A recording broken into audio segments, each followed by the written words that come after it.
Alright guys, so today we're going to be talking about Remnant 2 after the hype.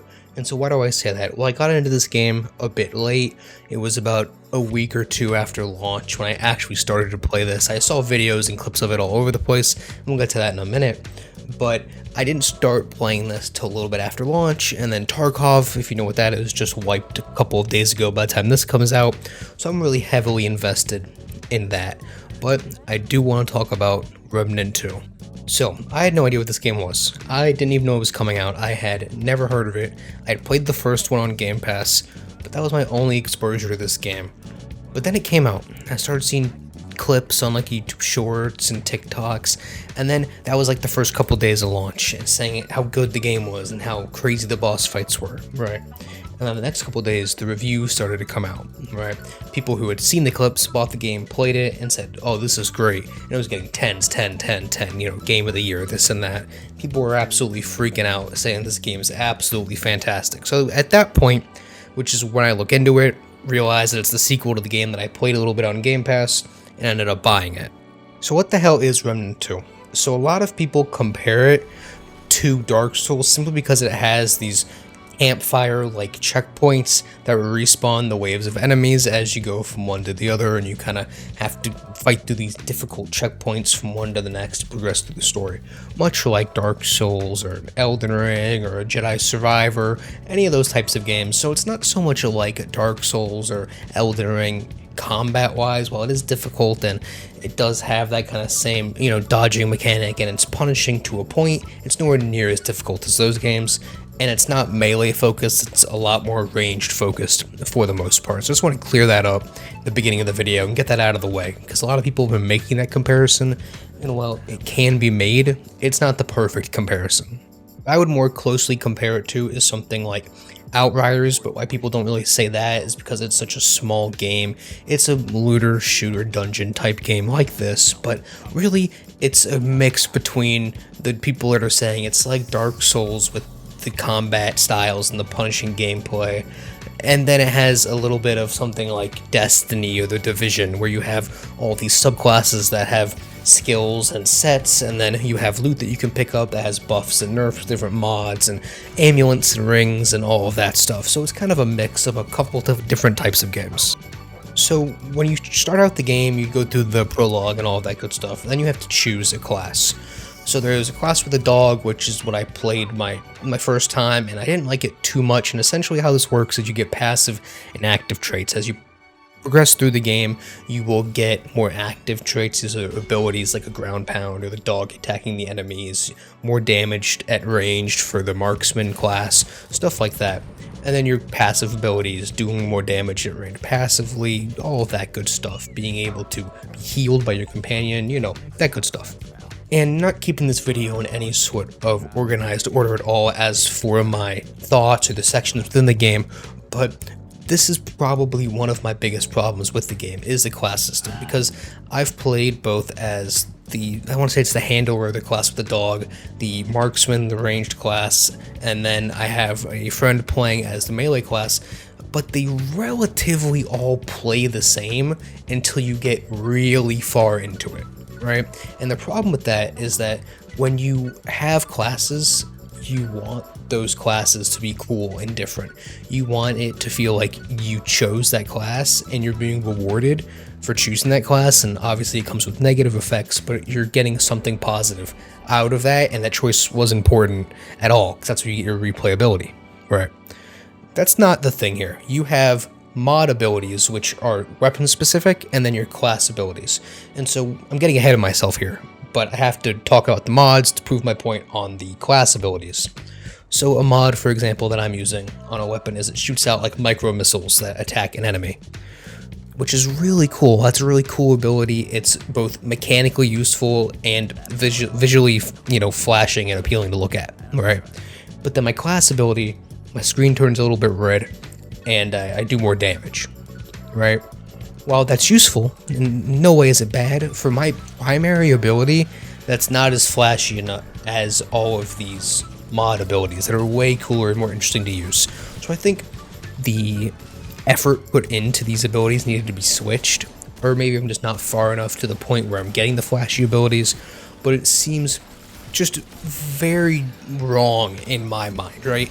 Comparing it to games with abilities and subclasses and loot and all of that stuff. Again, going back to Destiny or even the Division, right? You have, sub-abilities and weapon-specific abilities like fire damage or ice damage, freezing, poison damage, life suck, all that good stuff, right?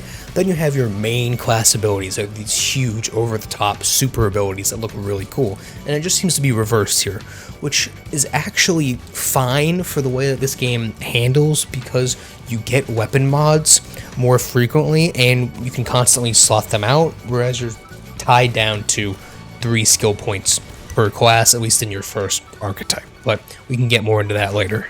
And because this game, honestly, in my opinion, is being so overhyped, let me talk about the bad things first, and then we can move on to the things that I actually like that everyone else has already said. So, my other negative, aside from the class stuff that I already just talked about, is the actual loot. Now, this isn't strictly a looter shooter. They don't really come out and say that, but it is. There's loot. There's a lot of loot.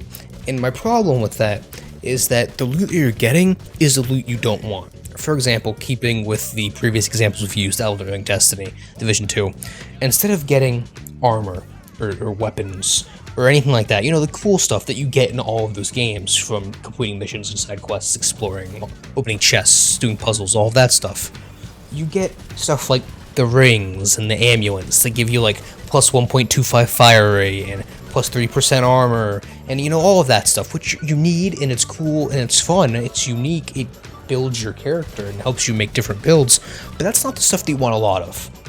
I have 2 pieces of armor right now at my current playtime, roughly with half the areas explored.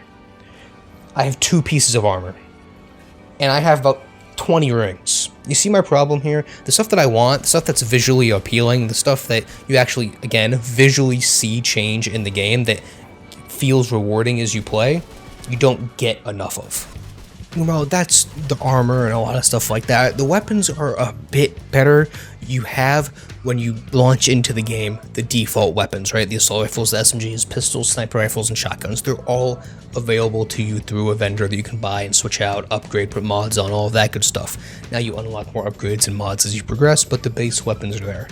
And then the cool weapons that are kind of area specific. As you defeat the enemies in the cube area, you get the cube pistol. As you defeat the toxic enemies, you get the toxic pistol. As you defeat these enemies, you get this weapon, and so on and so forth. But my nitpick here, and the least worrisome problem that I have with the game, but it is a problem that I have and it does annoy me, is that you get this loot from going back to the hub.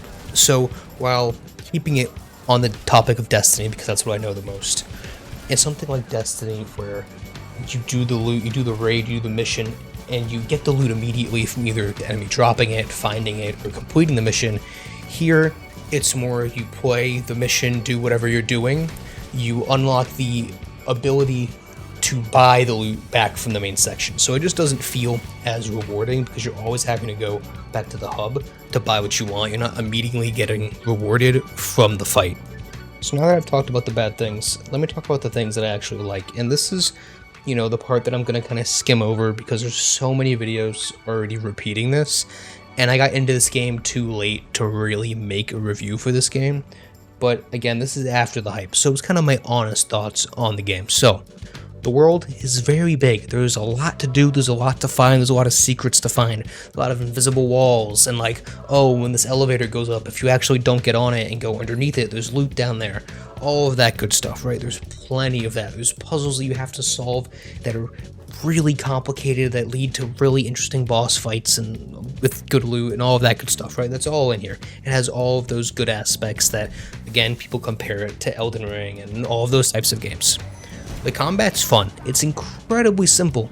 You get a gun and you shoot the enemies. Now, yes, there's different subclasses that you can get. Oh, you want to, go into a defensive and aggressive playstyle, an elemental playstyle. Do you want this mod or that mod? Do you want all these different types of builds? Do you want these consumables, this relic, all that good stuff, right? All that's there. Again, like Elden Ring and Dark Souls and all those games. But for the most part, it's a lot simpler because you're never that close to the enemies because you have a gun, right? It's not something, at least to the point that I've gotten to in the difficulty that I'm playing on, which is the second highest difficulty, I think, Veteran. I want to say it's the second one. I've never had the problem whereas in Elden Ring, straight off the bat, you're just dying over and over and over and over and over. You're doing a single boss fight all day until you beat it. Here, it's not really the problem. While it's difficult, you have to move. Yes, you're gonna die once or twice learning its moveset. You're not gonna be stuck all day doing the same thing over and over. It's just difficult enough to where it's challenging and not boring, but the gameplay and the way that the game plays and allows you to range yourself from the enemies, for the most part, keeps it relatively simple and balanced. Now, this could be a negative depending on how you like your games, but the amount of content, right? So you kind of have three options. So there's your linear games, like something like Call of Duty, or even something like the older Dark Souls games that for the most part you're on a relatively straight path where you're just running in a straight line going from point A to point B, right? There's a little bit of exploration, you can look around here and there, but you're on a single path, right? Then there's something like the extreme opposite, like Elden Ring, where it's fully open. You can go anywhere, you have the whole, here's the world, go. Just go do whatever you want, right? And then you have this. It's open, but there's still very clear paths to follow, right? So let's say you get plopped into an area, like this town you've seen me playing around in, right? The town has about 4 branching paths, and each one of those paths has 2 or 3 branching paths within it, and each one of those has a dungeon or 2 within it. So you can spend 4, 5, 6 hours in a single section, but those sections are all straight lines for the most part. Very much something like Jedi Fallen Order. Not so much Survivor, that's a bit too open to compare to this game, but like Fallen Order, like those types of games where you have open areas, open zones if you will, but you don't have an open world. And so there's a lot to do. It's very overwhelming. If you like to do everything like me, you're going to be backtracking and covering every single inch and going down this path, and oh, this is the right way, so let me turn around and go down this path.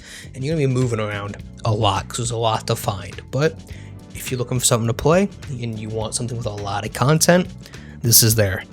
So I don't really want to give this a hard score and say, oh yeah, this is this, because like I said, I'm probably about halfway through the game. But I do want to go ahead and give it, we're going to call it a soft score. I'm kind of just making up words at this point, but I'm giving it a score because I want to make a point. Everyone's giving this 9s and 10s and these super high scores. And while it's good, like the base gameplay is good and the boss fights are good and all of that stuff's great, but there's a lot of things that could make this a lot better, like I mentioned in the beginning of this video. So if I was giving this a score, I would give this a 7, right? It's good, it's above average, it does a lot of things right, but it has a lot of problems, right? It gets very frustrating running around from point A to point B, backtracking for 45 minutes, trying to figure out where the hell you're supposed to go. But if you like that type of stuff, it doesn't really bother you, then again, that won't bring it down any points. But that's just my opinion. If you guys think this game is adequately hyped, let me know down in the comments below. If you think it's overhyped, also let me know. If you think I'm right, let me know. If you think I'm an absolute idiot, and let me know what else you've been playing. There's kind of a drought right now, you know, in games. It's that time of the year. But we're going to get to Starfield here in a couple weeks, so let me know what you guys have been playing, and I'll see you on the next one.